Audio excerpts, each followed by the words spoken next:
สวัสดีครับคุณผู้ชมคุณผู้ฟังทุกท่านที่ติดตามชมช่องธรรมะธรรมดาในคลิปนี้เราจะมาฟังพระธรรมเทศนาของหลวงปู่เปี่ยนปัญญาปฏิโปวัดอรัญญวิเวกจังหวัดเชียงใหม่ด้วยกันครับโดยจะเสนอพระธรรมเทศนาเรื่องทางพ้นทุกข์และเรื่องเนกขมะสังกโปเรามาฟังหลวงปู่เปี่ยนท่านเทศสอนด้วยกันครับ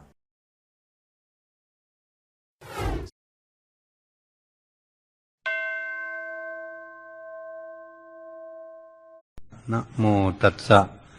ภะคะวะโตอะระหะโตสัมมาสัมพุทธัสสะนะโมตัสสะภะคะวะโตอะระหะโตสัมมาสัมพุทธัสสะนะโมตัสสะภะคะวะโตอะระหะโตสัมมาสัมพุทธัสสะบัดนี้พากันตั้งใจพวกเราท่านทั้งหลายผู้ใฝ่ฝันหาทางพ้นทุกข์ไปสู่สุขที่ตนเองตั้งความปรารถนาเอาไว้เมื่อพวกเรามีความตั้งใจอยู่แล้วมีความพอใจในการประพฤติปฏิบัติอยู่แล้วก็เป็นสิ่งที่ให้พวกเรานั้นมีกำลังมีศรัทธาความเชื่อมั่นจึงได้พากันขวนขวายประโยคพยายามแสวงหาแต่ทางพ้นทุกข์ทุกคนไม่มีความปรารถนาเรื่องทุกข์ปรารถนาแต่เรื่องความสุขอันที่จะได้สั่งสมอบรมให้เกิดให้มีขึ้นในตนด้วยกันทุกท่านทุกคนเมื่อเป็นเช่นนี้ความปรารถนาของพวกเราก็เป็นความปรารถนาที่ดีแม้จะอาศัยความอยากซึ่งกิเลสก็ตามแต่พวกเรานั้นเป็นคนฉลาดในการใช้กิเลสคือความอยากนั้นให้อยากไปในทางที่ถูกทางที่ชอบทางที่ควรจะอยากพวกเราอยากพ้นทุกข์อาศัยซึ่งกิเลสเราก็อาศัยกิเลสนี่เองเป็นหนทางพ้นทุกข์ถ้าเราทุกท่านทุกคนหมดความอยากแล้วหมดความหิวความกระหายมีแต่ความเบื่อหน่ายคลายความกำหนัดสิ้นความยินดีไปแล้วมันก็ไม่มีอะไรที่จะทำให้จิตใจนั้นหิวและจิตใจนั้นอยากจิตใจนั้นก็ไม่มีความทุกข์อะไรถ้าหากเราทำได้เช่นนั้นก็เหมือนพระอริยเจ้าทั้งหลายที่ท่านสำเร็จมรรคผลในเป็นอรหัตผลแล้วก็เรียกว่าหมดกิจการงานที่จะทำการงานที่จะทำคือว่าการอยากทำการงานที่จะทำให้หมดความอยากนั้นมันก็ไม่มีจึงเรียกว่าหมดกรณียกิจที่ควรทำท่านไม่มีพวกเราคิดดูดีๆเช่นนี้แล้วพวกเราก็อยากได้เช่นนั้นปรารถนาเช่นนั้นแต่หากพวกเรานั้นยังไม่มีสติปัญญาเพียงพอสติปัญญายังไม่เฉลียวฉลาดยังไม่สามารถที่จะชำระทุลีคือกิเลสในดวงจิตดวงใจของพวกเรานั้นให้เหือดแห้งหายไปจนไม่มีที่อะไรฝังเหลือหลออยู่ในจิตตสันดานของพวกเราเรียกว่าพวกเรานั้นยังมีสติปัญญาอ่อนจึงไม่สามารถชำระให้หมดในสิ้นไปจึงทำให้พวกเรานั้นเวียนว่ายตายเกิดในวัฏฏะสงสารไปมาอยู่อย่างนี้เองกลับไปกลับมาอยู่อย่างนี้การที่กลับไปกลับมาของพวกเรานี่เองเป็นสิ่งที่น่ากลัวเราจะมากี่ครั้งมากี่หนวนเวียนว่ายตายเกิดในวัฏฏะสงสารนี้เป็นสิ่งที่น่ากลัวมากคือกลัวความเกิดแต่ความตายนี้พวกเราท่านทั้งหลายดัง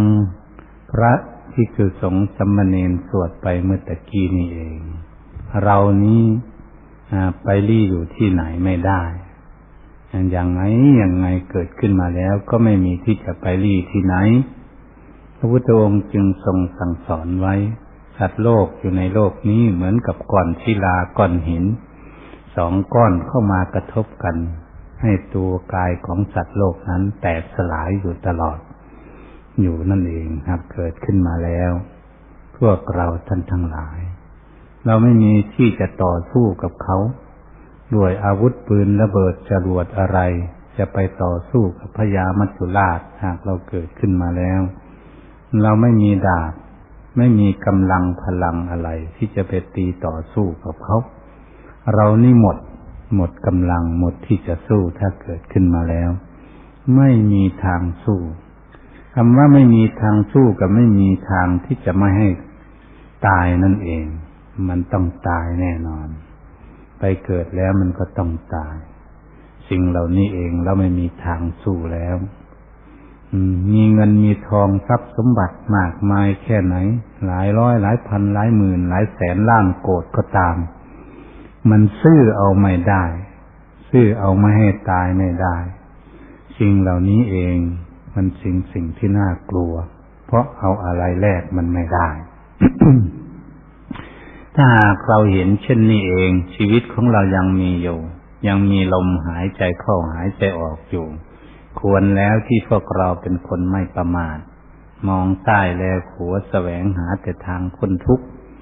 อะไรที่จะทำให้เราพ้นทุกข์เราก็ต้องแสวงหาสิ่งนั้นเหมือนบุคคลเขาไม่มีเงินเขาก็หาเงินเพื่อใช้พ้นทุกข์ไปคนไม่มีบ้านเขาก็สร้างบ้านเพื่อใช้พ้นทุกข์ไปผู้มีรถก็แสวงหารถเพื่อจะให้สบายให้มันพ้นทุกข์ไปของใช้ต่างๆที่แสวงหาทั้งหลายก็มาเป็นสิ่งที่ปลดเปลื้องทุกข์กันทั้งนั้นเมื่อหากแสวงหาทุกสิ่งทุกอย่างเพื่อความพ้นทุกข์สนองกิเลสแล้วมันก็ยังไม่แล้วในสิ่งทั้งหลายเหล่านั้นแต่มันก็เบาไปตามขั้นตอนเหตุฉะนั้นการรักษาศีลก็ทำให้กิเลสเบาเป็นขั้นตอนการเจริญภาวนาพวกเราปฏิบัติกันอยู่ก็เรียกว่าสำระกิเลสตามขั้นตอนวันนี้เราใช้สติปัญญาหาวิธีแก้ไขลดละกิเลสออกจากดวงจิตดวงใจของพวกเราก็เรียกว่าเป็นขั้นสูงสุดที่ทุกคนจะพิจารณาเรียกว่าพิจารณาเรื่องจิตในจิตนั่นเองหรือพิจารณาธรรมในธรรมอยู่ที่คือกิเลสอยู่ในจิตนั่นเองที่เราพิจารณากันอยู่ผู้ที่เรียนมีวิชาความรู้สูงแล้วที่เป็นนักปฏิบัติก็ย่อมฝึกหัดตนเองดูแต่ภายในจิตของตนเองอยู่เนืองนิดนั่นเองพวกเราท่านหลายที่เรามีความมุ่งหมายมีความปรารถนาไม่อยากมาเวียนว่ายตายเกิดในสงสารพอเห็นแล้วเกิดขึ้นมาแล้วมองซ้ายแลขวาไปบ้านไกลเมืองเหนือก็ดีบ้านไกลประเทศใดที่ไหนเห็นแต่มันมีความทุกข์ความยากความลำบากเห็นแต่โรคภัยไข้เจ็บเห็นแต่เฒ่าแต่แก่เห็นแต่เจ็บแต่ป่วยอยู่เห็นแต่คนล้มคนตายกันอยู่ทั่วโลกอย่างนี้นี่มันสัจธรรมมันก็ประกาศดังก้องกังวานอยู่ทั่วโลกมันเองแต่หากพวกเรายังไม่มีสติปัญญาก็ไม่รู้ว่าธรรมะประกาศสัจธรรมประกาศอยู่ทุกหย่อมย่าในโลกอันนี้แม้ในน้ำมันก็ต้องมีเหมือนกันถ้าบุคคลพิจารณาแล้วจะนั่งเรือไปในน้ำก็เห็นฟองน้ำกระทบกันก็แตกเป็นก้อนเล็กก้อนใหญ่ละลายไปปรงอนิจจังมันก็ได้ผู้ที่มีปัญญาปรงทุกขังคลื่นน้ำกระทบฝั่งเป็นฟองละลอกอยู่ไม่ปกติก็มองเห็นน้ำนั้นสั่นสะเทือนเป็นทุกข์ได้มองเห็นเป็นอนัตตานั้นก็เราก็มองได้เพราะน้ำนั้นไม่ใช่ของใครไม่อยู่ใต้อำนาจของใครเขามีอิสระอยู่อย่างนั้นเขาจะขึ้นจะลงก็ไม่มีใครจะห้ามได้เขาจะเหือดแห้งหายไปก็ไม่มีใครจะห้ามเขาได้เขาก็อยู่ตามธรรมชาติของเขาแต่พวกเรานี้จะปรงปัญญาให้พิจารณาถึงไตรลักษณ์ได้บุคคลมีความฉลาดบุคคลมีความฉลาดดูต้นไม้ภูเขาก็ดีก็ดูไปได้กันทั้งนั้นตึกรามบ้านช่องต่างๆดูเป็นไตรลักษณ์กันได้ทั้งนั้น แต่หากบุคคลที่ไม่ฉลาดยังไม่มีสติปัญญาไตรตรองไข้ควรพินิจพิจารณาก็ยอมไม่รู้อยู่นั่นเองเหตุฉะนั้นปัญญาของคนอยู่ด้วยกันในโลกนี้ก็แล้วแต่ระดับสติปัญญาของใครจะเฉลียวฉลาดกว่ากันจึงมีสติปัญญาคนละขั้นละตอนคนละระดับต่างกันนั่นเองสมัยครั้งพระพุทธกาลสมัยองค์สมเด็จพระศาสดาจารย์สัมมาสัมพุทธเจ้าก็เหมือนกันพระพุทธองค์ทรงตรัสสอนเทศนาออกจากพระโอษฐ์ของพระพุทธองค์แล้วคนทั้งหลายได้ยินได้ฟังอุบาสกอุบาสิกาได้ยินได้ฟัง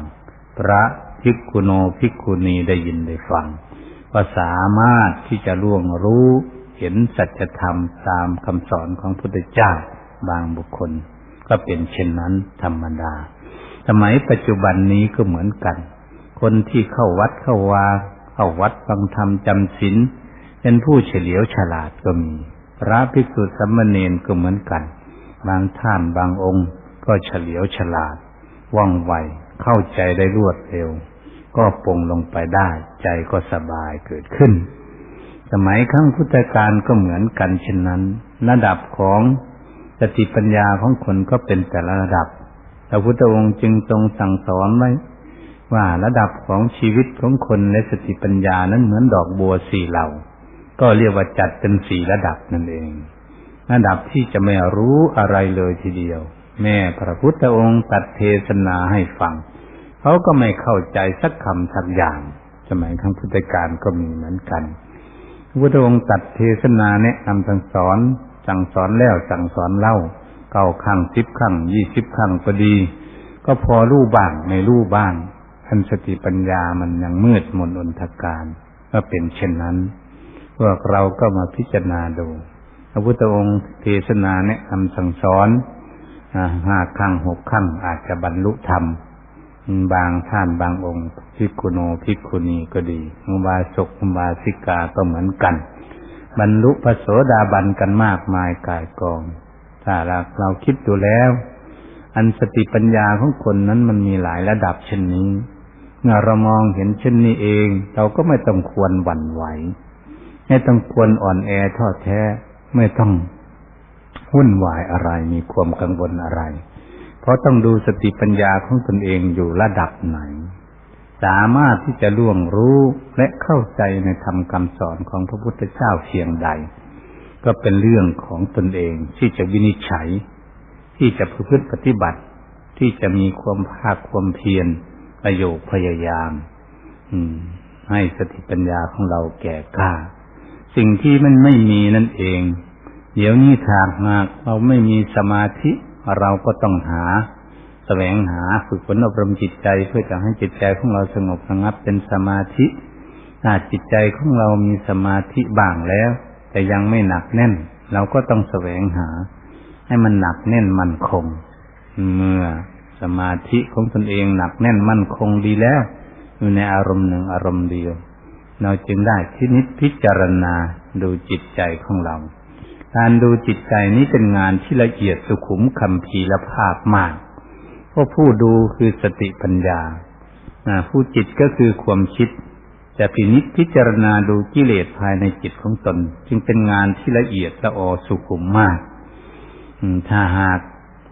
เราไม่มีสติปัญญาเฉลียวฉลาดจริงๆแล้วก็จะไม่เห็นชัดแจ้งเห็นชัดเจนเหมือนพวกเราเวียนว่ายตายเกิดอยู่ในวัฏสงสารนี่เองเพราะไม่เห็นกิเลสชัดเจน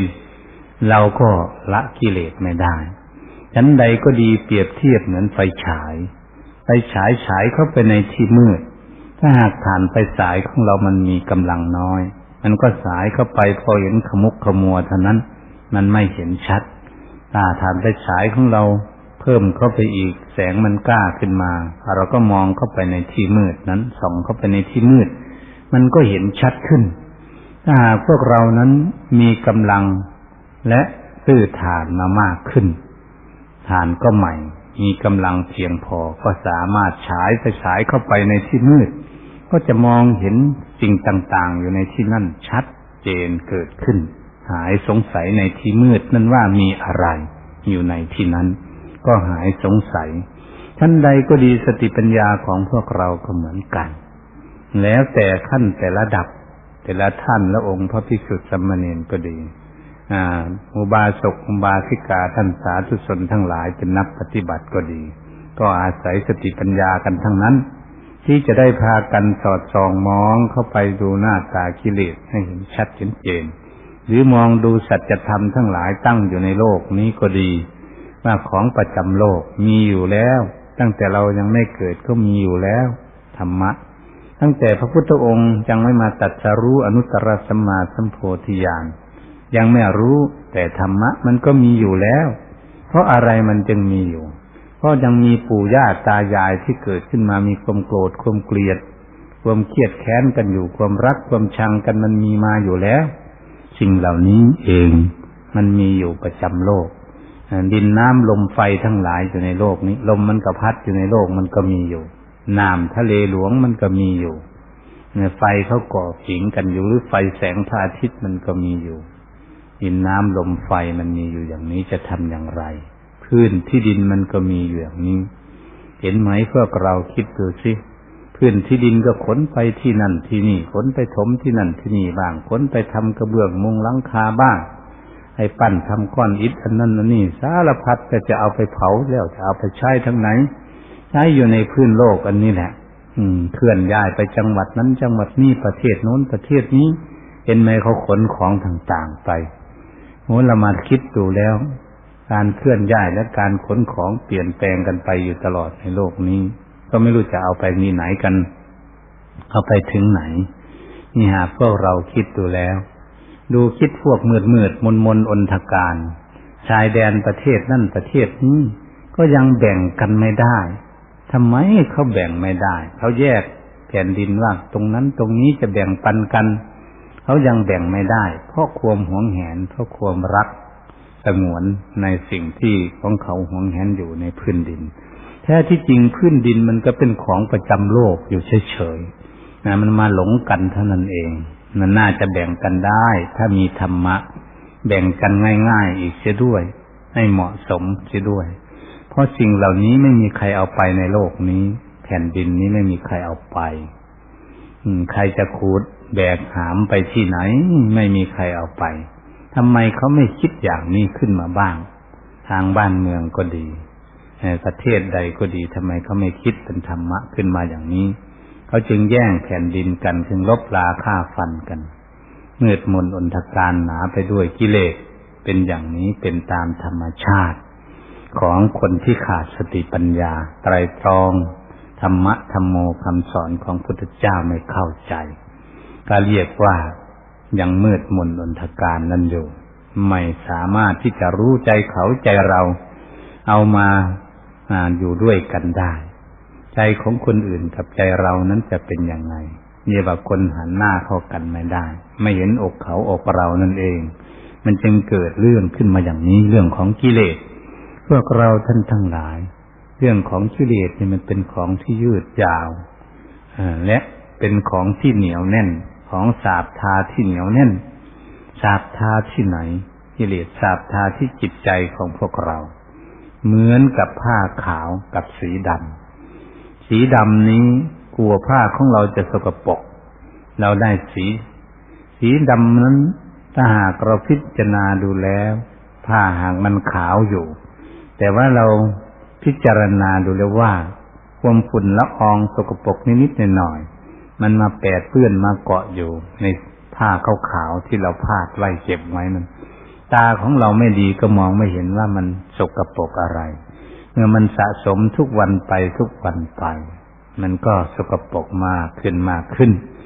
เราดูบ้างไหมไปดูกะเหรี่ยงเขาอยู่ในป่านุ่งผ้าขาวเนี่ยกำลังเป็นสาวอยู่นั่นเขานุ่งตั้งแต่วันเขาเอาไปใช้3 เดือนหรือ6 เดือนเป็นปีมันก็ไม่ซักนี่มันเป็นสีอะไรเกิดขึ้นบ้างมันก็สกปรกมากขึ้นทุกวันแต่เขาเหล่านั้นเขาก็ไม่รู้ว่ามันสกปรกเพราะอะไรมันจึงอยู่ในสกปรกได้ก็มันไม่ฉลาดนั่นเองไม่รู้จักรักษาความสะอาดนั่นเองมันก็อยู่กับของสกปรกหมักหมมเข้าไปเรื่อยจิตใจมันก็ยิ่งตกต่ำลงไปเรื่อยๆ ทันใดก็ดีจิตใจของพวกเราก็เหมือนกันเรามาพิจารณาดูให้เข้าใจลองดูสิถ้ามีความโกรธนิดๆหน่อยๆแต่เราก็ไม่แก้ไขเดี๋ยวมันก็พยุงมากขึ้นมีความโกรธมากขึ้นเมื่อความโกรธมากขึ้นมันเพิ่มเติมขึ้นไปเรื่อยๆสะสมไปเรื่อยๆมันก็มีโทสะเกิดขึ้นนั่นเองเมื่อโทสะเกิดขึ้นแล้วมันนิดๆหน่อยๆอยู่ก็พอจะลงมือตีก็ยังอดทนไม่ตีแต่จิตมันอยากตีอย่างนั้นเอาไปเอามามันมากขึ้นมันก็ต้องทุบตีฆ่าฟันรันแทงกันอย่างนั้นด้วยอำนาจโทสะต่อมามันก็ถึงพยาบาทเลยหลงทุบหลงตีกันลงไปแล้วเจ็บปวดแล้วก็ต้องผูกเวรจองเวรกันทำร้ายร่างผลาญชีวิตกันให้ย่อยยับดับไปถึงที่สุดมันลุกลามขึ้นมาถึงขนาดนั้นเองมันต้องมาจากที่น้อยสักก่อนอันใดก็ดีความสกปรกที่ถูกผ้าขาวก็ทีละน้อยจนถึงสกปรกถึงที่สุดก็เป็นเช่นนั้นเหมือนกันจิตใจของพวกเราก็เหมือนกันพวกเราท่านทั้งหลายกิเลสละราคะโทสะนี้มันก็เป็นอย่างนั้นโลภะโทสะมันก็เหมือนกันเพราะอะไรเราจึงเป็นเช่นนั้นก็เพราะเราหลงเราไม่ฉลาดนั่นเองเราก็เลยมองไม่เห็นทุลีคือกิเลสพระพุทธองค์จึงทรงสั่งสอนว่าทุลีคือกิเลสหมักหมมสะสมอยู่ในดวงจิตสันดานของสัตว์โลกทั้งหลายมาไม่รู้กี่ร้อยกี่พันกี่หมื่นกี่แสนชาติแล้วพวกเราทั้งหลายมาคิดดูสิตัวพวกเราจะได้มาบวชในพระพุทธศาสนาศรัทธาญาติโยมจะเป็นผู้มีศรัทธามาเข้าวัดฟังธรรมจำศีลเจริญภาวนานั้นเราผ่านอุปสรรคความมืดมนอนทการมามากแล้วเราก็ควรที่จะเปิดหูเปิดตาเปิดสติปัญญาของเราให้สว่างไสวไปภายหน้าไม่ให้มันมืดมนอนทการลงไปเรื่อยๆนี่เป็นเรื่องของแต่ละท่านแต่ละบุคคลแต่ละคณะศรัทธาญาติโยมอย่าให้ตนเองนี่ตกลงไปเรื่อยๆพยายามพยุงตนเองให้มันเจริญรุ่งเรืองขึ้นไปมันจึงจะได้ชีวิตที่มีความแจ่มใสเป็นชีวิตที่มีกำไรที่มีคุณค่าสูงมากหากพวกเราดูแล้วคนจะมาบวชคนตั้งไม่รู้กี่ล้านชวนมันก็ไม่บวชหรอกคนจะชวนเข้ามาวัดเข้ามาทำบุญทำทานการกุศลก็มีมากแต่มันก็ไม่เข้ามาชวนมารักษาศีลมันก็ไม่เอาสักข้อชวนมานั่งเจริญเมตตาภาวนาก็ยิ่งไกลไปอีกแล้วเพื่อฝึกใจให้สงบเขาก็ไม่เอาเนี่ยเขาไม่เอาเช่นนั้นก็เป็นเรื่องของเขาไม่ใช่เรื่องของเราแม้สามีภรรยาเขารักกันมากๆเขาก็ยังเอากันเข้าวัดให้สม่ำเสมอกันไม่ได้ถ้าหากเป็นจากผู้มีคุณธรรมเหมือนกันจะเอาสามีภรรยาและเอาลูกเอาหลานเข้าวัดเข้าวาได้ก็ต้องมีความเห็นชอบเหมือนกันเดินทางไปด้วยกันจึงไปได้ส่วนบุคคลทั้งหลายนั้นมีพี่มีน้องก็ดีมีพ่อมีแม่ก็ดีชักชวนเข้าวัดเขาก็ไม่เข้าถ้าเป็นเรื่องของเขาเราชวนไม่เข้าชีวิตของเขาจะล่มจมในขาดเสียหายไปเปล่าประโยชน์ในชีวิตที่เกิดมาควรที่จะได้สิ่งใดสิ่งหนึ่งเป็นคุณงามความดีเป็นที่พึ่งเขาก็ไม่ได้แต่เป็นเรื่องของคนอื่นทางนั้นเองแต่หากพวกเรานั้นมีความขวนขวายอยู่เราขยันขันแข็งอยู่มีความตั้งใจอยู่แล้วก็ชีวิตของเรานี่เองก็เป็นชีวิตที่มีกำไรนั่นเองและควรภาคภูมิใจในชีวิตของพวกเรานั้นยังมีลมหายใจเข้าออกอยู่ยังไม่ล่วงลับตัดตายไปเหมือนเพื่อนมนุษย์ทั้งหลายของพวกเราเขาไปกันทุกวันแล้วตายหนีจากพวกเราไปทุกวันเขาเจ็บป่วยอยู่ในโรงพยาบาลนอนอยู่ไปไหนไม่ได้ก็ป่วยกันทุกวันถ้าไม่เชื่อผู้เทศก็ไปดูโรงพยาบาลใหญ่ๆมีคนป่วยเข้าไปโรงพยาบาลไหมมีคนป่วยนอนอยู่ในโรงพยาบาลไหมมีคนป่วยผ่าตัดเจาะที่นั่นที่ตัดที่นั่นที่นี่ทิ้งบ้างไหมแหมมันเต็มโรงพยาบาลเราก็ดูสิเขาประกาศสัจธรรมให้เราดูทำไมเราดูตาเนื้อก็เห็นอยู่แล้วไม่ต้องคิดถึงตาในทางสติปัญญาอะไรจะน้อมเข้ามาสู่ตนเองไม่มีโรคภัยไข้เจ็บตนเองก็เตรียมตัวเอาไว้ สักวันมันอาจจะเกิดขึ้นมาได้ถ้าบุญของเราไม่มีพลังถ้าบุญกุศลของตนเองได้สร้างสมอบรมเอาไว้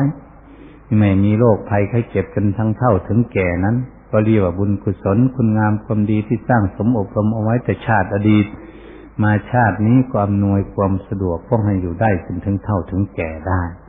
ถ้าหากกรรมของเราสร้างสมอบรมเอาไว้มากกรรมชั่วทั้งหลายเราก็ไม่ไว้ที่จะหนีไปไหนไม่พ้นกับโรคภัยไข้เจ็บไม่อย่างใดอย่างหนึ่งมันก็จะเกิดขึ้นแน่นอนมันต้องแน่นอน100%เลยทีเดียวจะเป็นโรคมันใหญ่โตหรือโรคน้อยหรือโรคปานกลางก็ดี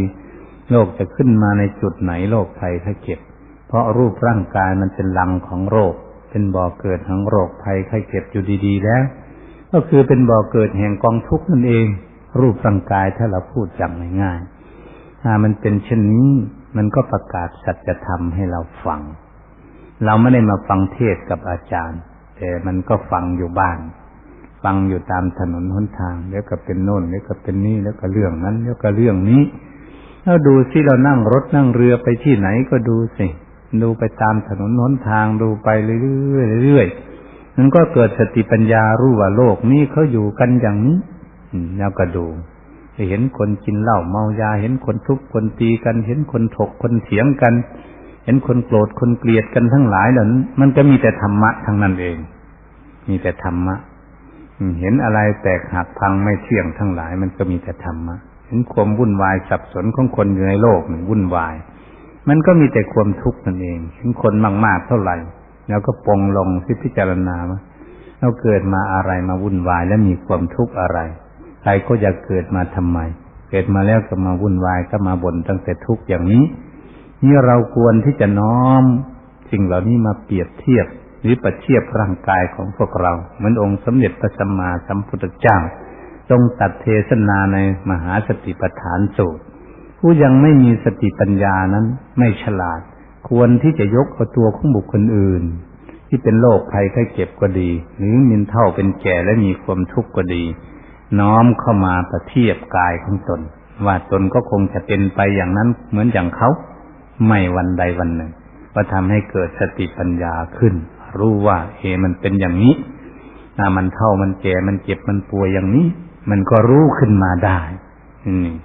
เรียกว่าแสวงหาทางพ้นทุกข์แสวงหาให้เกิดสติปัญญาแสวงหาวิธีละกิเลสออกจากใจของตนก็เป็นแต่ละท่านแต่ละบุคคลที่จะมีความฉลาดพวกเราท่านทั้งหลายเป็นพระภิกษุสามเณรควรแล้วที่พวกเราจะไม่ประมาทใครจะไปที่ไหนจังหวัดใดอำเภอใดที่ไหนนั่งรถนั่งเรือไปที่ไหนขอมุ่งหวังพากันตั้งใจปฏิบัติอยู่แสวงหาวิธีละกิเลสอยู่จะได้แค่ไหนก็เป็นเรื่องของตนเป็นคนไม่ประมาทญาติโยมทั้งหลายอุบาสกอุบาสิกาก็เหมือนกันอยู่ในบ้านในช่องก็ดีเดินไปเดินมาก็ดีดูสิ่งโน้นสิ่งนี้ก็ดีแล้วก็มาดูตนเองด้วยดูเปรียบเทียบเห็นคนเฒ่าคนแก่คนเจ็บคนป่วยคนเป็นเด็กเล็กๆก็ดี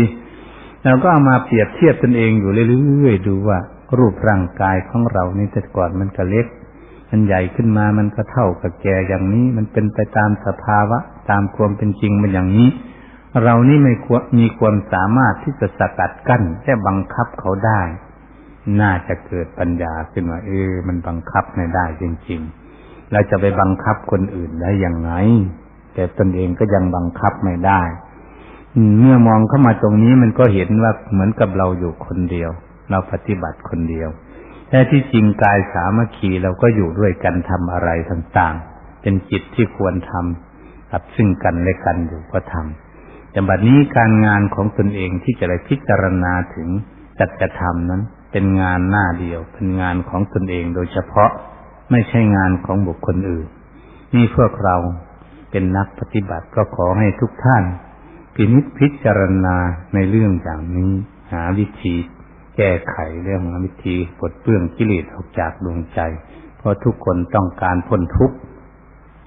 เข้ามาปฏิบัติแล้วก็จุดมุ่งหมายก็คือความสงบจุดมุ่งหมายใหญ่ใจความก็คือทางพ้นทุกข์เมื่อไม่พ้นทุกข์เมื่อไหร่เราก็ไม่ต้องหวั่นไหวและไม่เดือดร้อนอะไร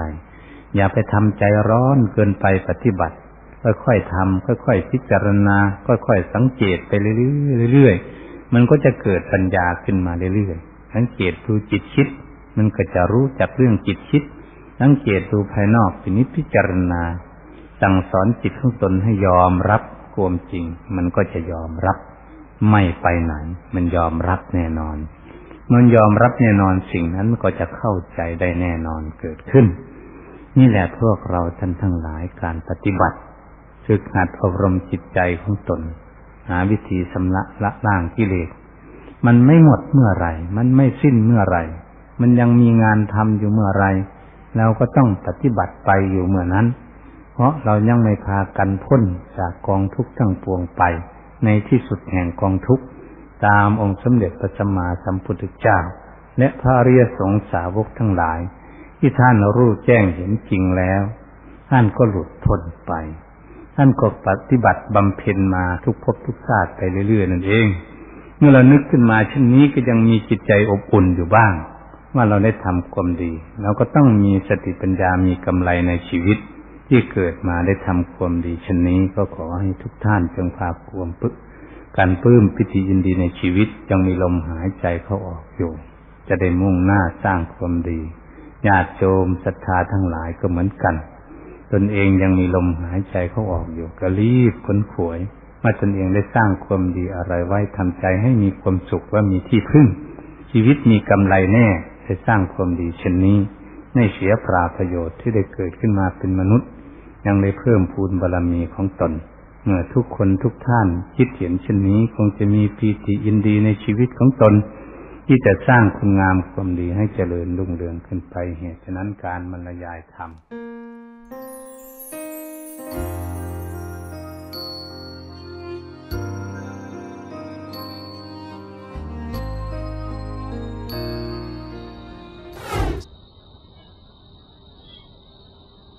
บัดนี้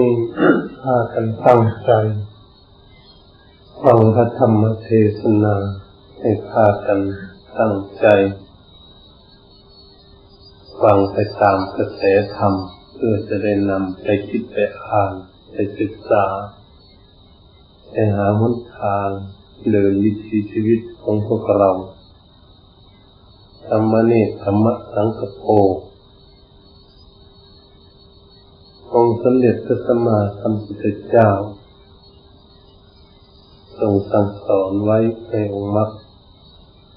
ว่าสัมมาสังกัปโปความดำริชอบการที่ความดำริชอบนั้นจะดำริอะไรมีจุดมุ่งหมายอะไรญาติได้สอนให้มีความดำริชอบความดำริชอบนั้นก็คือเป็นความเพียรชนิดหนึ่งที่จะทำให้บุคคลนั้นให้เกิดความร่มเย็นเป็นสุขหาทางพ้นทุกข์ปลดเปลื้องทุกข์ออกจากตนเสียสละออกจากความกังวลทั้งหลายเพื่อแสวงหาที่สงบสงัดเพื่อปฏิบัติฝึกหัด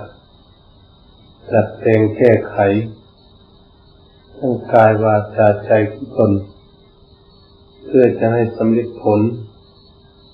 คือความสุขเป็นที่พึ่งของตนนั่นเองธรรมะเนกขมะสังกัปโปนั้นความดำริที่พวกเราท่านทั้งหลายน่าเป็นผู้มีศรัทธาความดำริออกจากที่สถานบ้านช่องออกมาบวชเขียนอ่านมาศึกษาตามหลักพระพุทธศาสนาเราเป็นผู้มีความดำริในทางที่ชอบเพื่อจะออกจากความยุ่งเหยิงที่เป็นฆราวาสญาติโยมอยู่มีความยุ่งเหยิงมากมีความกังวลมากมีความวุ่นวายมากมีความไม่สงบมากมีความทุกข์มากมีความลำบากมากที่เขาเป็นฆราวาสญาติโยมกันอยู่เป็นลักษณะแสดงให้เห็นว่าความวุ่นวายความยุ่งยากความลำบากความทุกข์เกิดขึ้น แต่บุคคลทั้งหลายนั้นเป็นเครื่องหมายของบุคคลที่จะหาวิธีออกจากความทุกข์ความยุ่งเหยิงทั้งหลายเหล่านั้นเหมือนกับยศกุลบุตรที่จะออกจากเคหสถานบ้านช่องของตนนี่จะมีเครื่องบำรุงบำเรอ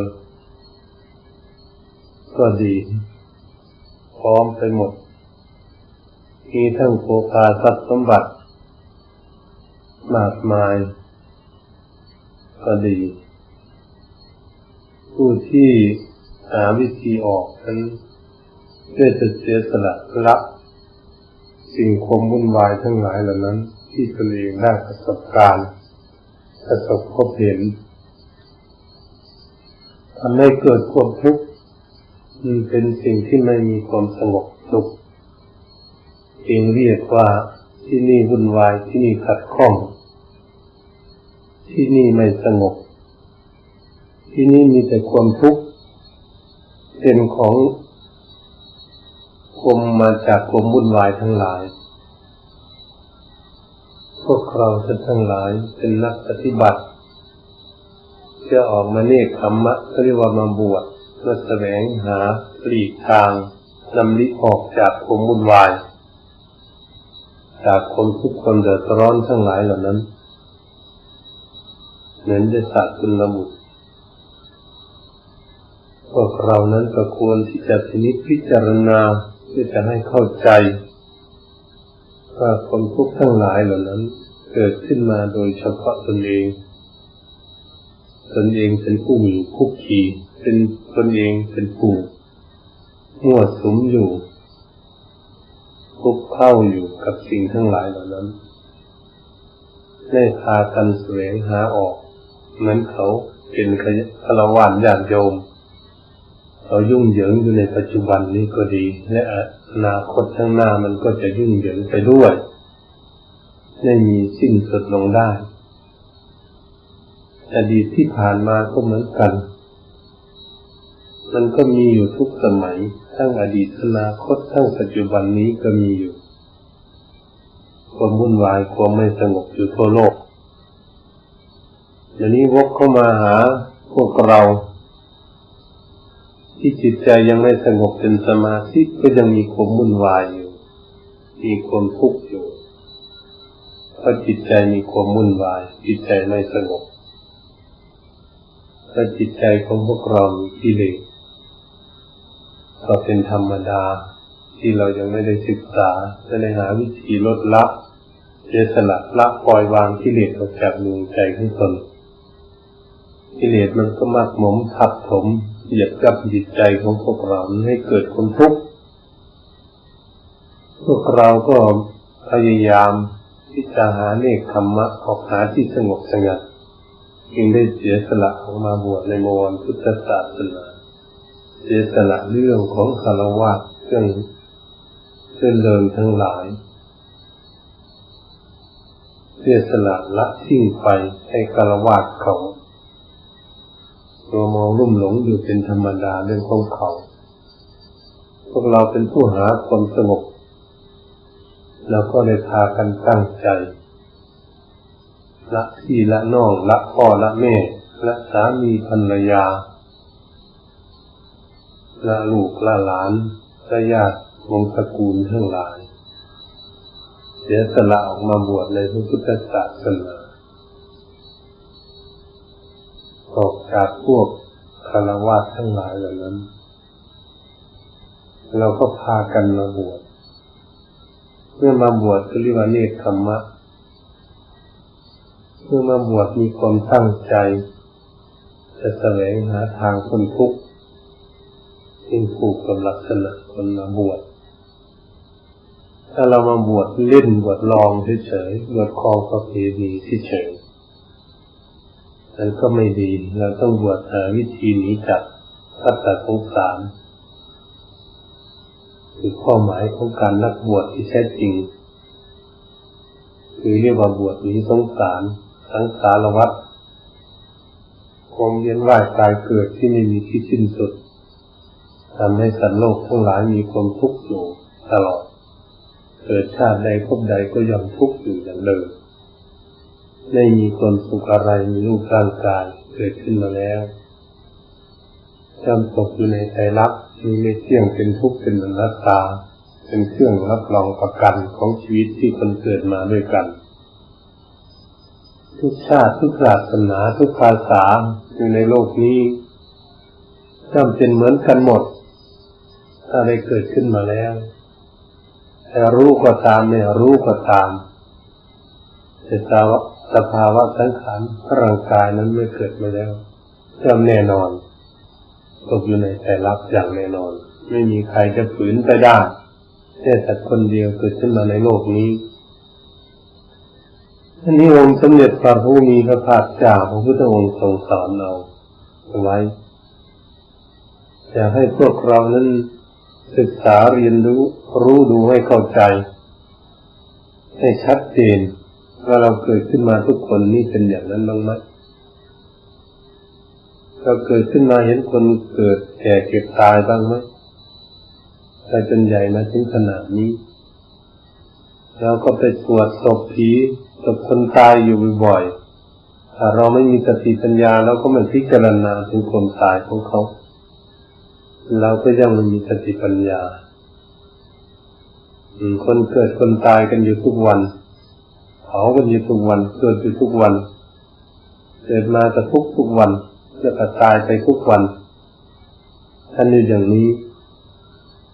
ตรงนี้พวกเราเป็นนักปฏิบัติเพื่อจะได้น้อมนึกระลึกเพื่อให้รู้ว่าสภาวะความเกิดขึ้นมานี้เป็นอย่างนี้แน่นอนจนให้จิตใจของพวกเราเชื่อมั่นในงอนเงียนคนแคนมั่นใจแน่นอนว่าคนเกิดขึ้นมาแล้วย่อมเป็นอย่างนี้หมดใครจะรวยจะจนจะทุกข์ยากลำบากจะอ้วนจะผอมจะขาวจะดำก็ดีสูงต่ำดำขาวที่ไล่กิเลสสดงดงามเพียงใดก็ตามถ้าได้เกิดขึ้นมาแล้วเป็นไปอย่างนี้ไม่มีเหลือนี่เป็นเรื่องของพวกเราออกมาบวชที่จะได้ศึกษาถ้าหาที่สงบแล้วเอกขมะบารมีในเบื้องต้นก็คือออกมาบวชนั้นพวกเราเอกขมะอุปปารมี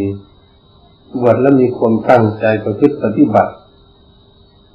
เพื่อมีต้องการทางพ้นทุกข์เพื่อเสียสละละกิเลสความโลภความโกรธความหลงออกจากจิตใจของพวกเราเป้าหมายในการบวชไม่ใช่บวชมาเล่นเฉยๆบวชมาเสียการเสียเวลาเฉยๆบวชมาคุยกันสนุกสนานเฉยๆไม่ใช่อย่างนั้นบวชมาอยู่มากินมานั่งมานอนเฉยๆอันนั้นมันผิดหลักเจตนาที่เรามาเป็นนักบวชที่แท้จริงนั้นบวชมาเพื่อต้องการความพ้นทุกข์โดยตรงไม่ใช่บวชมาเล่นเหตุฉะนั้นเราต้องเตือนตนเอง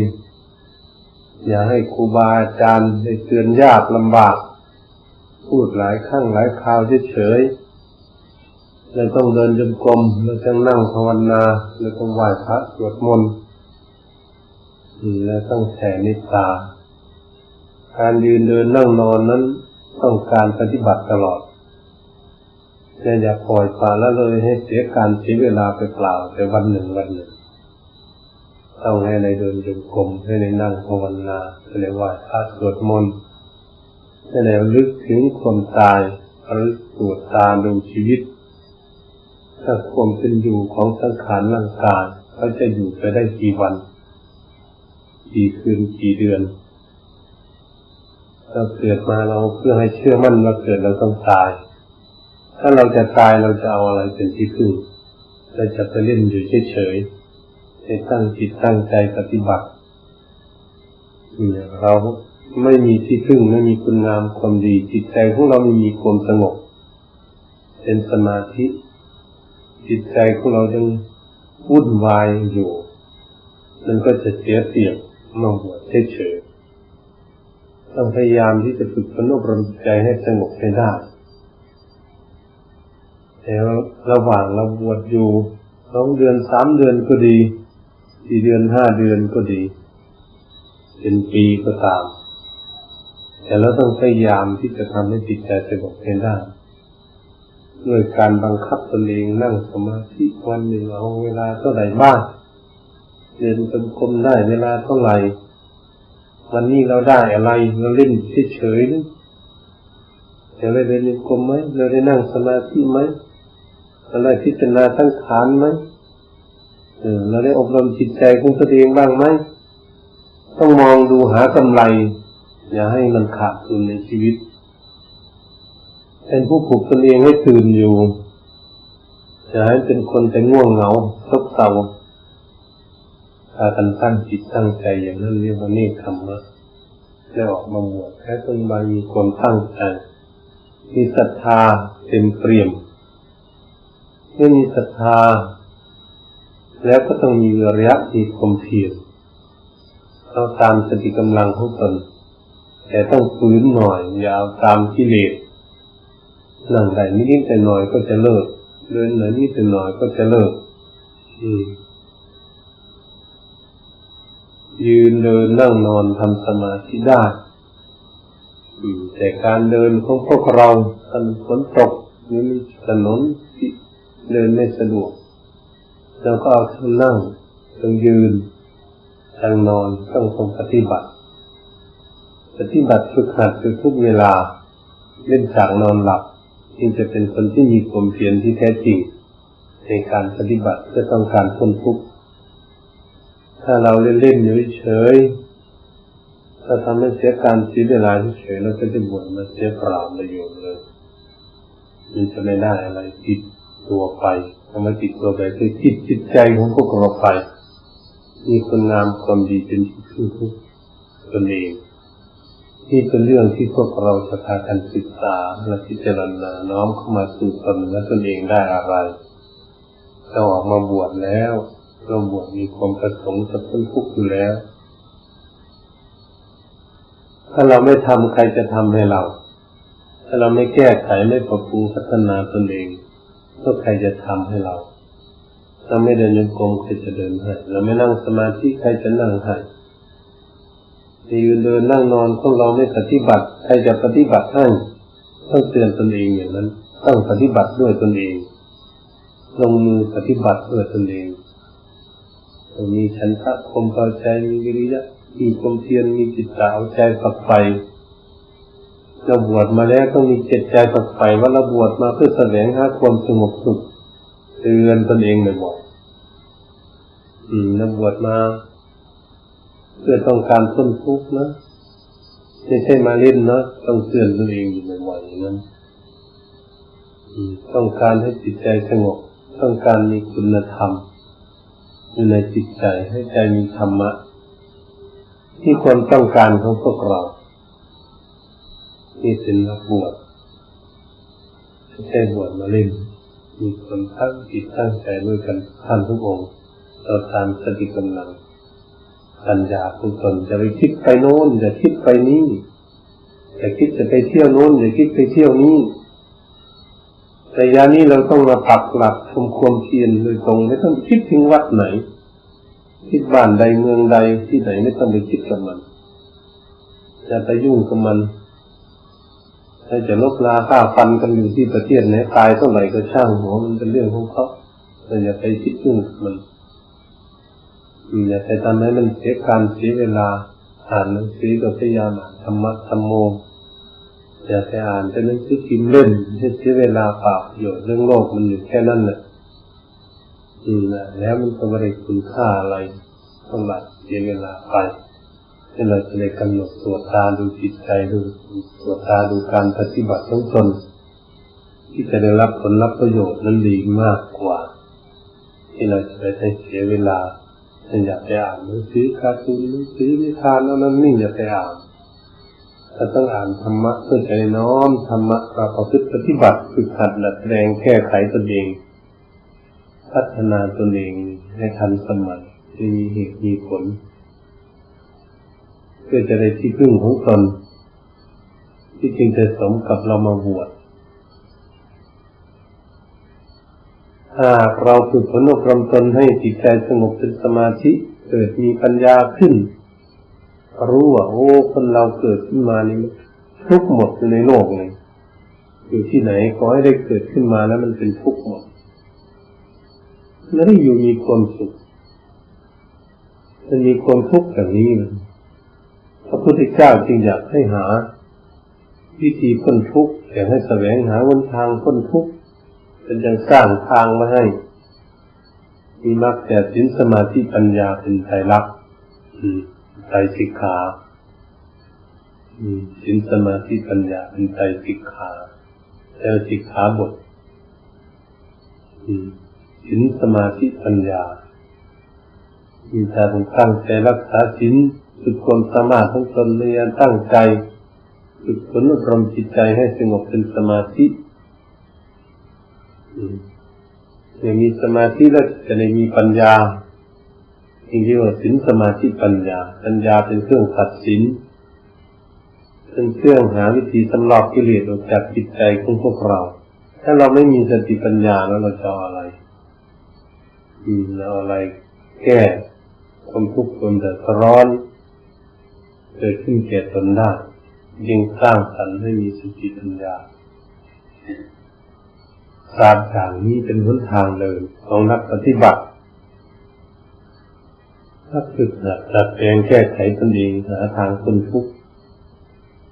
ที่พวกเราต้องยึดหลักอันนี้เอาไว้เพื่อจะหาทางพ้นทุกข์ให้ได้ในชีวิตของตนถ้ามองเห็นแล้วว่าความสับสนวุ่นวายความทุกข์เดือดร้อนอยู่ในโลกนี้เขาทุกข์อะไรถ้าทุกข์เพราะเขาไม่รู้เขาไม่ศึกษาเรื่องทุกข์ก็มีแต่ความวุ่นวายเฉยๆเดือดร้อนเฉยๆอยู่ในโลกนี้เราอยู่ในโลกนี้เราไปไหนไม่ได้แล้วเกิดขึ้นมาก็ในโลกนี้ตายอยู่ในโลกนี้แหละไม่ไปไหนจิตใจมันจะวุ่นวายไปกับอะไรไอ้ที่ไหนมันก็จะตายเหมือนกันหมดมันไม่เหลือแล้วร่างกายเกิดขึ้นมาไม่ถึง150-60 ปี200 ปีอะไรดีไม่ดีไม่ถึง100มันก็ตายกันอยู่ทุกวันเพื่อจะให้จิตของเรานั้นไม่เหิมกระโดดโลดเต้นไปเที่ยวที่โน่นที่นี้จะได้มีคนตั้งใจปฏิบัติคือการอบรมจิตใจของเราพยายามสร้างสติปัญญาควบคุมดูแลอย่าให้จิตใจของเราเหิมฟุ้งซ่านไปตามกระแสอารมณ์ภายนอกให้กิเลสหลอกลวงไปทำให้ใจของเรามีความทุกข์เกิดขึ้นเวลาทุกข์ใครละทุกข์ตัวเองนั่นแหละทุกข์คนอื่นเขาไม่ทุกข์เขาก็ไม่ทุกข์ตัวเองปล่อยปละละเลยไม่ตรวจตาควบคุมดูแลจิตใจของตนมันจะทุกข์ตรงนี้ต้องลงโทษตนเองถ้าใครรู้จักลงโทษตนเองรู้จักตั้งใจปฏิบัติคนนั้นจะเป็นคนที่มีสติสัมปชัญญะเกิดขึ้นว่าเรานี่ยังประมาทอยู่ปล่อยเวลาเสียไปไม่มีจิตใจสาวใจฝักใฝ่ในการงานของตนเราทุกคนบวชมาแล้วคือมาทำงานภายในคือมาฝึกฝนอบรมจิตใจงานภายนอกมันไม่ได้ไปทำนาทำไร่ทำสวนกับเขาแค่แบกหามอะไรกับเขาไปขับรถขับเรือขับเครื่องบินอะไรกับเขาไม่ได้ไปแสวงหาทำอยู่ทำกินอะไรกับเขานั่นเราออกมาแล้วมีญาติโยมเขาสนับสนุนให้อาหารการกินให้ปัจจัยสี่สนับสนุนก็ดีแล้วก็สนับสนุนพวกเราให้ปฏิบัติหาทางพ้นทุกข์จุดมุ่งหมายของผู้อุปถัมภ์ดูแลก็คือญาติโยมเขาดีแล้วนะต้องให้อาหารการกินตัวเรานี้มันยังไม่ดีแล้วก็จะได้ฝึกฝนรมตนถ้าจิตของเรายังไม่ดียังหงุดหงิดยังโกรธยังเกลียดยังเครียดยังแค้นอยู่ยังวุ่นวายอยู่แล้วก็ต้องพยายามที่จะแก้ไขเพื่อฝึกฝนอบรมจิตใจของเราให้มันสงบให้ได้มันสงบแล้วจะได้แก้ไขจุดกิเลสที่มันอยู่ในจิตใจของพวกเราเนี่ยมันกิเลสข้อไหนมันโผล่ออกมาทำให้จิตใจมีความทุกข์ความกังวลอยู่และจะได้รู้ ตรงนี้แหละจึงให้ฝึกฝนอบรมจิตใจให้พากันตั้งใจที่จะมาเป็นเนกขมะเนกขมะอุปปารมีก็มีคนตั้งใจบวชแล้วเนกขมะปรมัตถปารมีนั้นท่านเปรียบเทียบผู้ที่บวชมาในพระพุทธศาสนาที่ผู้มีคนตั้งใจต้องสู้ไปจนตายสู้ไปไม่ถอยหลังสู้ไปเรื่อยๆฉะนั้นเป็นปรมัตถปารมีที่ครูบาอาจารย์หลวงปู่ทั้งหลายท่านเนกขมะปรมัตถปารมีเสียสละพระจากเกศสถานบ้านช่องจากพี่จากน้องจากพ่อแม่ปู่ย่าตายายญาติมิตรสหายทั้งหลายเสียสละพระหมดก็เข้าในวงพุทธภูมิเราไม่ได้เป็นฆราวาสแล้วเราก็มาวงพุทธภูมิเรียกว่ามันเป็นชาวพุทธพุทธวงศ์เราเข้ามาในพุทธวงศ์บวชเรียนเขียนอ่านตามรอยยุคพระบาทองค์ศาสดาสัมมาสัมพุทธเจ้าเขาเรียกว่าพุทธวงศ์เหตุฉะนั้นเราออกมาอยู่ในวงนี้วงเสียสละที่ไม่มีต้องการความยุ่งเหยิงแต่เป็นนักบวชเรียกว่าเป็นคนที่มีความประสงค์มีที่มีปัญญานิยมกันในที่สงบสงัดพวกเราต้องการอย่างนั้นมีความหมั่นในการรักษาศีลมีความต้องการไม่มีความยุ่งเหยิงไม่มีความอะไรอาวรณ์ตอนนี้เป็นจุดของพวกเราเป็นนักปฏิบัติไม่มีอะไรอาวรณ์ไม่มีห่วงใยกับอะไรตรงนี้ในจุดของพระเราก็ต้องได้ตั้งใจเวลามาบุญแล้วเราไม่ต้องคิดจะยุ่งเหยิงกับอะไรกับโลกเขาเราจะตั้งใจปฏิบัติสุดท้ายของภิกษุผู้บวชในพุทธศาสนานั้นที่สุดของภิกษุนั้นคืออะไรคือนิพพานแต่ต้องรู้ว่าจุดมุ่งหมายของพระภิกษุนั้นคือนิพพานที่สุดคือทางพ้นทุกข์ไม่มาเวียนว่ายตายเกิดในวัฏสงสารให้มันมีความทุกข์ความเดือดร้อนเกิดขึ้นมาอีกนี่เนกขมะเราตั้งเป้าไว้อย่างนั้นถึงไม่ถึงเราก็ต้องมุ่งว่ามีเป้าที่จะไปที่จุดหมายปลายทางที่จะเดินไปในชีวิตการบวชของพวกเราที่จะถูกต้องตามความประสงค์ของภิกษุบวชในพระพุทธศาสนามีความประสงค์อะไรนิยมอะไร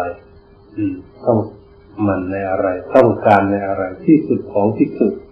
ผู้บวชมาคืออะไรก็คือนิพพานเป็นที่สุดเหตุฉะนั้นพวกเราเป็นนักปฏิบัติได้มาบวชในพุทธศาสนาแม้จะถึงไม่ถึงแต่เราต้องเป็นผู้มีศรัทธาว่าอยากไปจุดนั้นเพราะที่สุดคือจุดนั้นที่พ้นจากกองทุกข์ทั้งปวงก็คือพ้นจากชาติชราพยาธิมรณะกันดารนั่นเองนี่มาเวียนว่ายในวัฏสงสารให้มาเกิดอีกจึงจะพ้นทุกข์ที่แท้จริง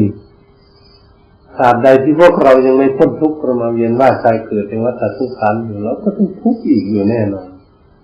แต่ต้อง100% 1,000%ให้เกิดขึ้นมาให้จิตใจของเราตื่นขึ้นมาดูเรื่องอย่างนี้ถ้ามันเป็นอย่างนี้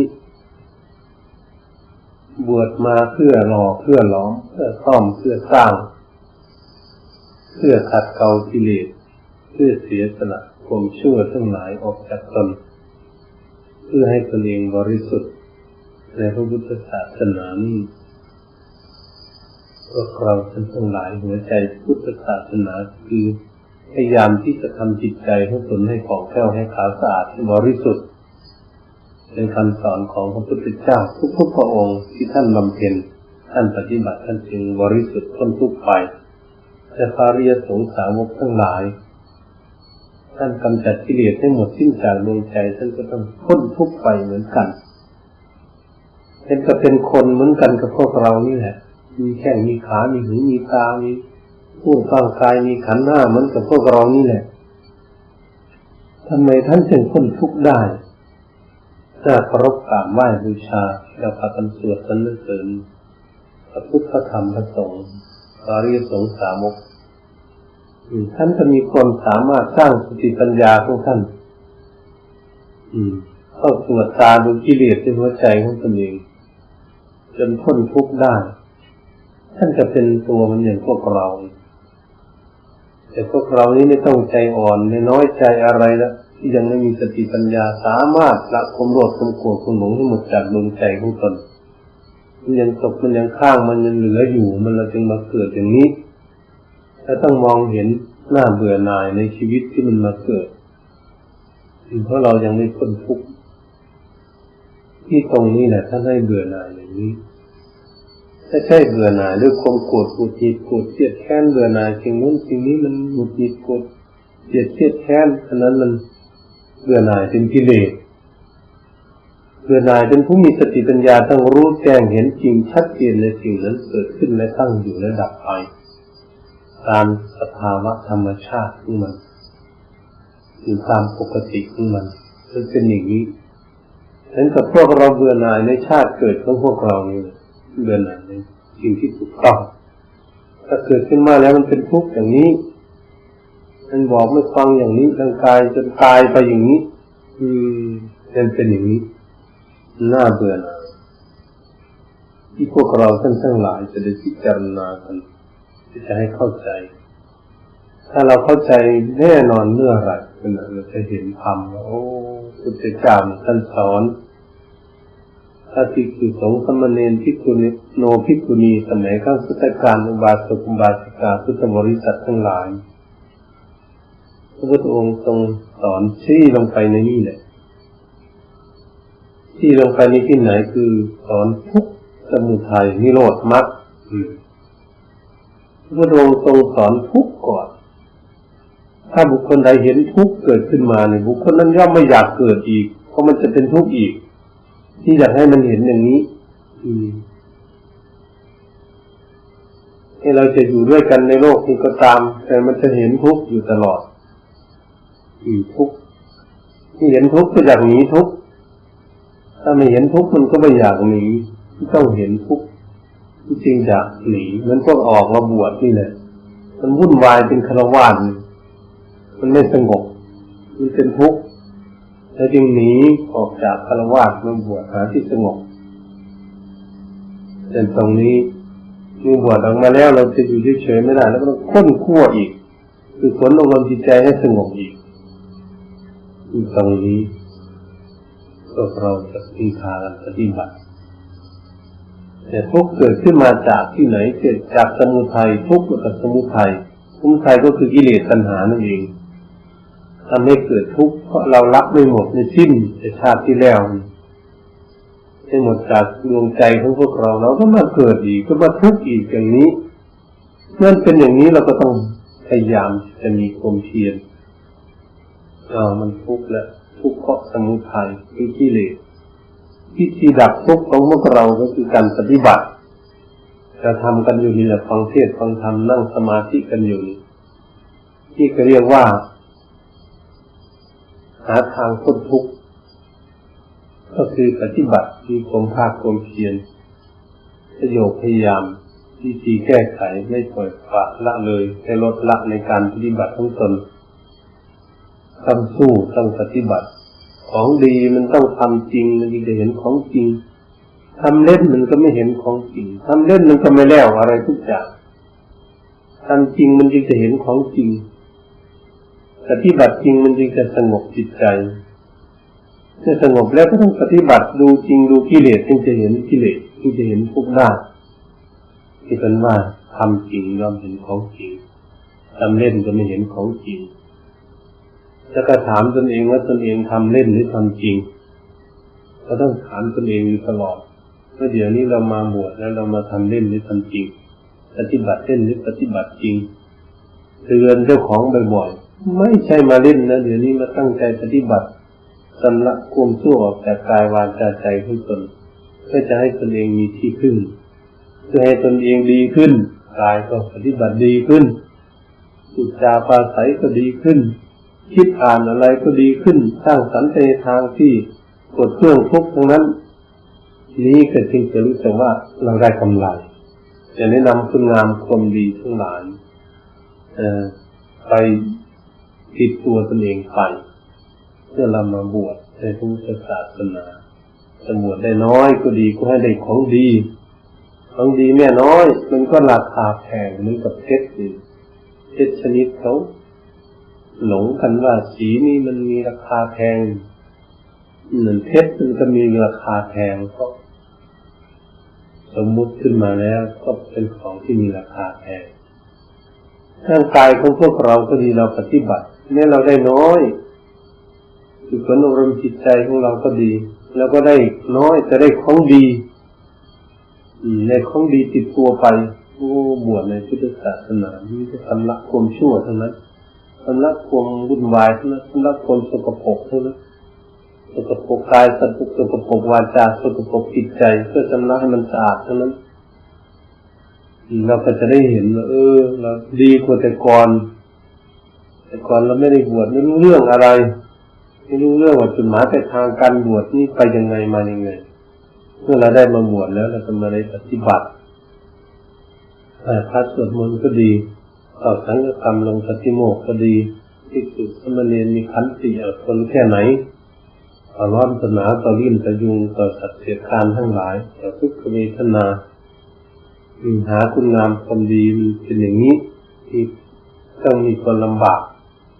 ของดีเพราะมันต้องทำยากแล้วแต่มันมีความสุขต้องดีจิตใจของเรายังไม่สงบมันยังไม่สุขพอมันสงบเป็นสมาธิเราจะเห็นชัดเจนในทีเดียวเพื่อตนเองไม่ต้องถามใครว่าจิตใจสงบอยู่ในอารมณ์หนึ่งอารมณ์เดียวไม่มีนิวรณธรรมมายุ่งเหยิงจิตใจจะสงบนิ่งรู้อยู่ว่าจิตนิ่งอยู่กับตนไม่ไปไหนเลยอยู่กับตนเขาจะเห็นด้วยกันทุกท่านทุกคนเห็นเลยทีเดียวว่าโอ้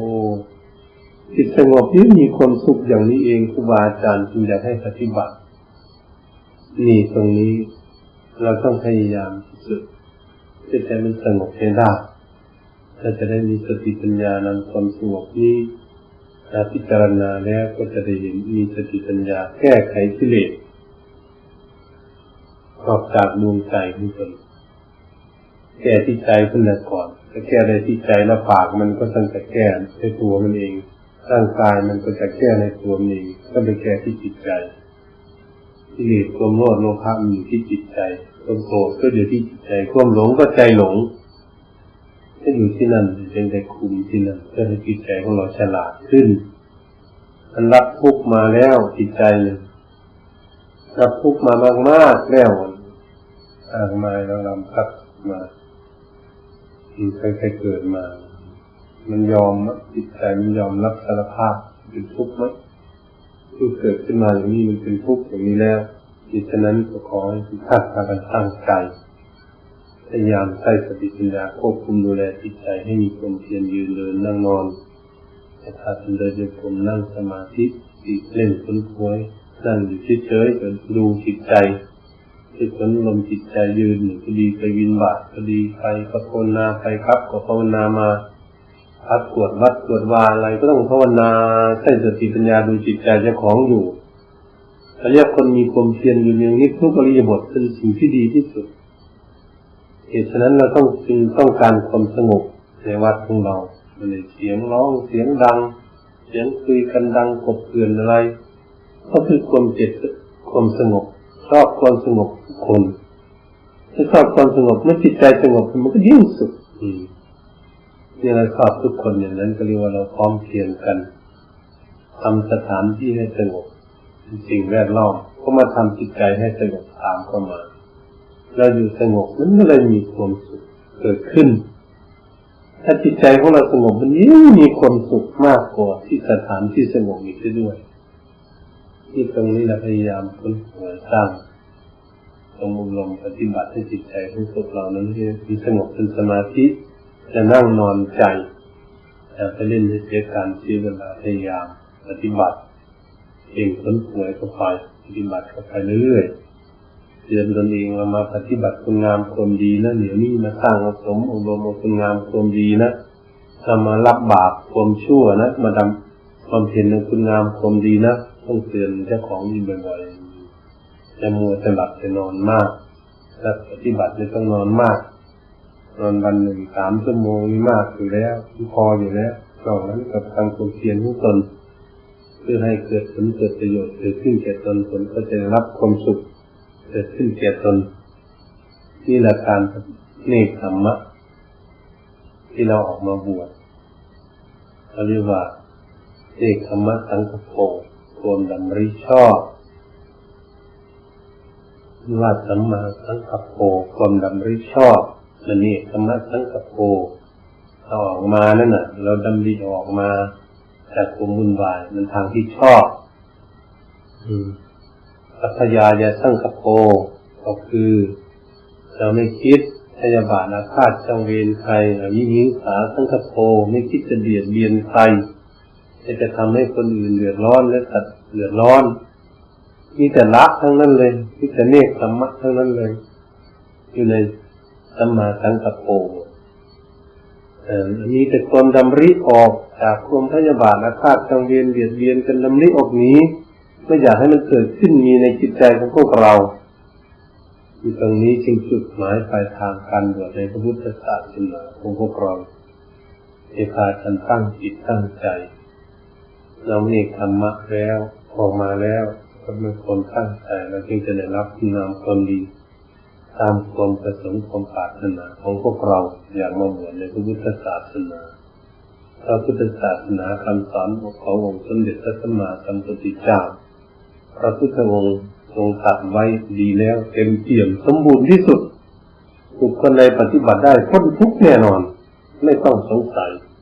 ในคำสอนของพระพุทธเจ้าให้เชื่อมั่นหนึ่งและจึงพากันพยายามตั้งใจแต่นี้ต่อไปก็ขอให้ทุกท่านมีสติสัมปชัญญะควบคุมดูแลจิตใจของตนเองให้อยู่กับตัวอย่าให้ไปไหนให้มันสงบอยู่นี่อย่าไปคิดกับเรื่องอะไรลองดูสิมันนี้อยู่กับตนกับตัวนี่อย่าไปคิดกับใครทั้งนั้นในโลกนี้เรื่องอะไรทั้งนั้นมันสงบอยู่กับตัว